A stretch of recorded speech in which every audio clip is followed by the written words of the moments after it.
How do we take responsibility, yet not feel a sense of doership and feel pressured for results?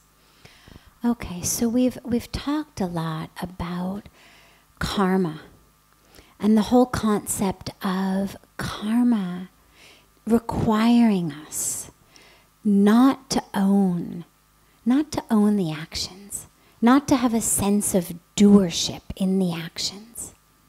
But how do we do that? How do we take responsibility without a sense of doership?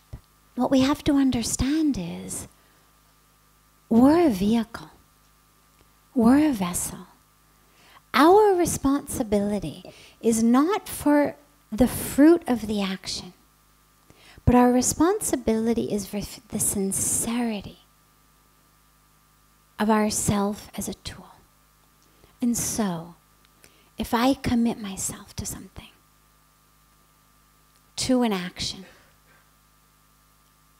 I'm responsible for it. That's for sure. It's my mind, my thoughts that have made that action happen. Yes. And yet, I'm not actually the creator of it. I'm the tool. You know, we speak so frequently about the voice and the microphone. The microphone is the tool. And yet, if it's waterlogged, if it's dusty, it's not going to be a good tool. If it's not connected to the outlet, doesn't matter how good it is, it's not going to work. And so our responsibility is to the sincerity of what we do, knowing that we have no way of controlling the results of it, that we have no way of controlling the fruits of that. This microphone could be the best microphone in the world. And if I've got laryngitis and nothing comes out, there's nothing this microphone can do about it. On the other hand, if something beautiful comes out, the microphone is no more responsible for the laryngitis or a beautiful talk. Neither. All it's responsible for is being a clear, clean, tuned and plugged in tool. And that is what we take responsibility for, is whatever is going to flow through me. I don't have any control of the fruit, but I can control how connected I am. How connected I am to the source of that which is happening. Because if I'm connected, then the flow is going to flow through me. And if I'm not connected, then it doesn't matter how beautiful or polished I am, or expensive I am, or nicely painted I am. If I'm not connected to the source, with the mic, it's the source of electricity. With us, it's that divine source. That's when we talk about getting plugged in, or Pujya Swamiji talks about being connected.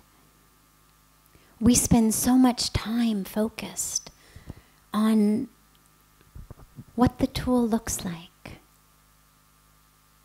and very little time focused on whether we're actually connected. And so that's the responsibility we need to take.